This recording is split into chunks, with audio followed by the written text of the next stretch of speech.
Punyalah terdesak mereka hendak memburuk-burukkan reputasi Sanusi Makno, tuan-tuan dan puan-puan sekalian, sampai tersebar satu SMS yang telah mencela ataupun bercakap benda yang tak elok terhadap Menteri Besar Kedah tersebut. Tetapi itulah, ada juga pihak yang menafikan perbuatan itu. Mereka kata, bukan kami buat. Jadi ini menimbulkan satu persoalan. Siapa sebenarnya yang bercakap betul pada ketika ini?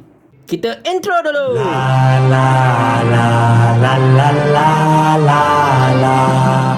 Assalamualaikum warahmatullahi. Rasa-rasanya anda semua memang sudah sedia maklum akan penyebaran satu SMS yang konon-kononnya telah disebarkan melalui sistem SMS Blaster oleh Majlis Belia Malaysia, yang antara lain mengandungi satu kandungan yang sangat-sangat provokatif dan juga membawa propaganda kerajaan perpaduan madani ini. Di mana SMS yang tersebar itu antara lain telah memburuk-burukkan Sanusi Makno. Konon-kononnya Sanusi telah bertindak menerajang seorang pegawai kerajaan kerana pegawai tersebut enggan untuk menyerahkan konsesi balak kepada kroninya. Dan konon-kononnya sampai ke hari ini Sanusi tak pernah minta maaf. Lain macam betul tuan-tuan puan-puan sekalian, mereka punya style politik. Zaman BN dulu pun mereka ada juga gunakan SMS Blaster seperti ini untuk menyebarkan propaganda kerajaan pada ketika itu.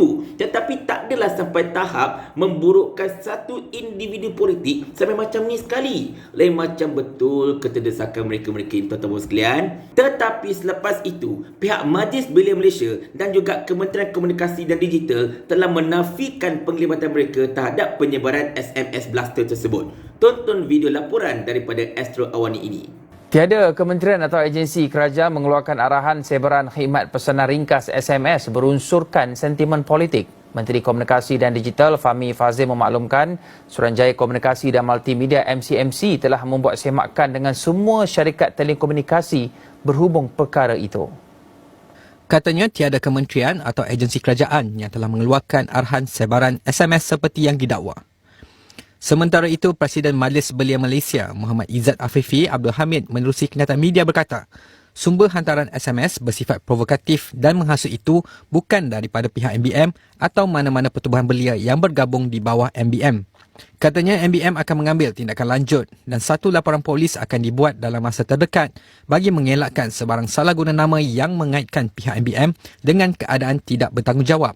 Di sini kalau kita dapat lihat tuan-tuan dan puan-puan sekalian, Presiden MBM telah menafikan sekeras-kerasnya MBM telah terlibat dalam SMS Blaster tersebut, dan dia mengatakan MBM akan membuat laporan polis untuk menyiasat siapa sebenarnya telah memfitnah dan juga telah menyalahgunakan nama Majlis Belia Malaysia untuk tujuan yang keji ini. Manakala Fahmi Fadzil iaitu Menteri Komunikasi dan Digital juga telah menafikan pihaknya atau sesiapa sahaja dalam kerajaan telah mengarahkan mana-mana saja agensi-agensi kerajaan ataupun pihak-pihak tertentu untuk menyebarkan SMS Blaster berunsur provokatif tersebut. Maka dari satu segi, tidak ada pihak yang mengaku bertanggungjawab lah. Jadi dengan itu, saya memang sangat-sangat bersetuju tindakan MBM untuk membuat satu laporan polis untuk menyiasat siapa sebenarnya dalang penyebaran SMS Blaster tersebut. Kita mahu pihak polis siasat sampai ke lubang cacing siapa sebenarnya punya angkara. Kalau betul Majlis Belia Malaysia ini difitnah serta dipergunakan namanya, kita mahu tahu siapa yang telah menyalahgunakan nama MBM tersebut.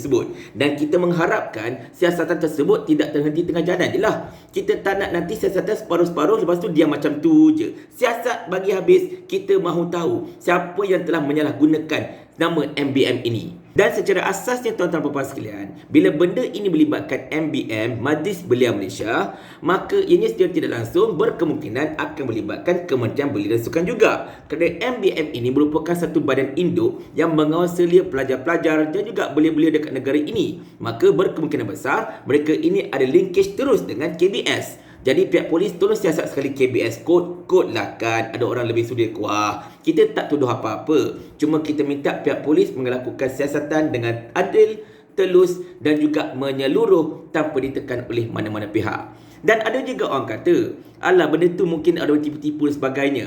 Benda tipu-tipu ni susah nak cakap tuan-tuan puan sekalian. Sebab apa tahu? SMS Blaster ini sebenarnya bukan satu benda yang kecil anak. Ianya merupakan satu software di mana ianya akan mencakupi setiap orang yang ada dalam database mana-mana pihak tersebut. Contoh, macam Syabas nak melaporkan paip pecah dekat satu tempat, maka dia akan menyebarkan SMS Blaster kepada penduduk di kawasan tersebut yang nombor telefon mereka ada dalam database Syabas. Dan dalam kes MBM ini, database mereka siapa? Para belia, para pelajar, anak-anak muda. Nampak tak dekat situ tuan-tuan dan sekalian? Dan secara asasnya juga tuan-tuan, kita nak kata kat sini lah. Kalaulah ini mungkin, kita tak menuduh, tetapi kalau ini betul lah merupakan strategi mana-mana pihak untuk memburukkan Sanusi, mereka telah mengadakan satu langkah yang sangat-sangat backfire sebenarnya. Sebab apa tahu? Kita dapat lihat Sanusi ini makin ditekan, orang makin suka dia, makin dihodohkan, makin orang sanjung dia, makin difitnah, makin orang menjulang dia. Dan benda ini seolah-olahnya sama dengan kesan yang pernah dialami oleh Datuk Seri Anwar Ibrahim I ketika dahulu. Dulu Anwar diserang kiri kanan depan belakang, tetapi orang makin menjulang dia sebab orang melihat Anwar menjadi mangsa kezaliman dan juga sikap hodoh kerajaan pada ketika itu. Dan benda inilah yang tengah berlaku kepada Sanusi pada ketika ini. Ternyata sesetengah pihak tidak pernah belajar tuan-tuan dan sekalian. Dan berbalik kepada kes kita ini, macam kita katakan, kita harap polis siasat betul-betul sebab penggunaan nama satu NGO yang sangat berkait dengan kerajaan ini memang tidak boleh diterima sama sekali. Ini akan mencemarkan reputasi NGO tersebut, akan mencemarkan juga reputasi kerajaan, kerana seandainya kalau betul lah kerajaan yang arahkan semua ini, oi gila lah kerajaan tak pernah dibuat dia orang gunakan SMS Blaster untuk memburukkan satu lawan politik. Tapi itulah, mereka nak nafi pun kadang-kadang kita rasa macam agak susah juga nak percaya penafian tu. Sebab mereka kan kerajaan of the day, betul tak? Memang mereka ini mempunyai reputasi untuk buat apa sahaja sesuka hati mereka. Sebab mereka ialah kerajaan. Sebab Sani Hamzah pun dah katakan, kerajaan ni kerajaan kami, jadi ikut suka kami lah. Paling kurang aku ada formula. Ni kau ada menteri berlambak-lambak ni, satu formula pun tak ada. Otak letak dekat mana? Saya ulang. Sampai Abang Jamil mampus.